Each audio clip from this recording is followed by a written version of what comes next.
brought you by Silver Pumps and Motors. Top quality और consistent performance के लिए सिर्फ सिल्वर पंप्स नाम याद रखना. ఈ ఇయర్ తారక్ బర్త్డేను బాలీవుడ్ కూడా గ్రాండ్ గా సెలబ్రేట్ చేస్తోంది. మోస్ట్ అవైటెడ్ వార్ 2 టీజర్ ను రిలీజ్ చేశారు మేకర్స్. రితిక్ రోషన్ వర్సెస్ తారక్ అన్నట్టుగా కట్ చేసిన టీజర్ తో జూనియర్ ఫ్యాన్స్ హ్యాపీయేనా? తారక్ బాలీవుడ్ ఎంట్రీకి వార్ 2 తో రెడ్ కార్పెట్ పడినట్టేనా?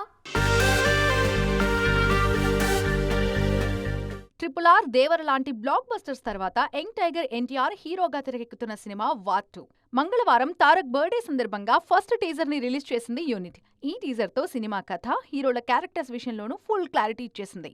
వార్ 1 లో కబీర్ ని వేటాడే సిన్సియర్ ఆఫీసర్ గా టైగర్ ష్రాఫ్ నటించారు. ఇప్పుడు సీక్వెల్ లో తారక్ అలాంటి పాత్రలోనే కనిపించబోతున్నారు. అయితే టైగర్ కన్నా తారక్ ని మోర్ పవర్ఫుల్ అన్నట్టుగా ప్రెజెంట్ చేసింది movie team. Tarak birthday teaser కావడంతో ఎన్టీఆర్ వాయిస్ తోనే టీజర్ ని కట్ చేశారు. విజువల్ గా మాత్రం ఇద్దరు హీరోస్ కి ఈక్వల్ స్పేస్ ఇచ్చారు. Movie out and out action entertainer గా రూపొందుతుంది అన్న విషయాన్ని టీజర్ తోనే కన్ఫర్మ్ చేసింది వార్ 2 టీమ్.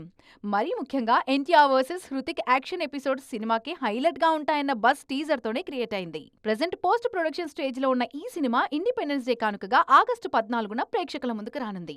రీసెంట్ టైమ్స్ లో ఇంత భారీ చిత్రం ఇంత కరెక్ట్ గా చెప్పిన డేట్ కి రిలీజ్ కావడం కూడా ఓ రికార్డే అంటున్నారు జూనియర్ ఫ్యాన్స్.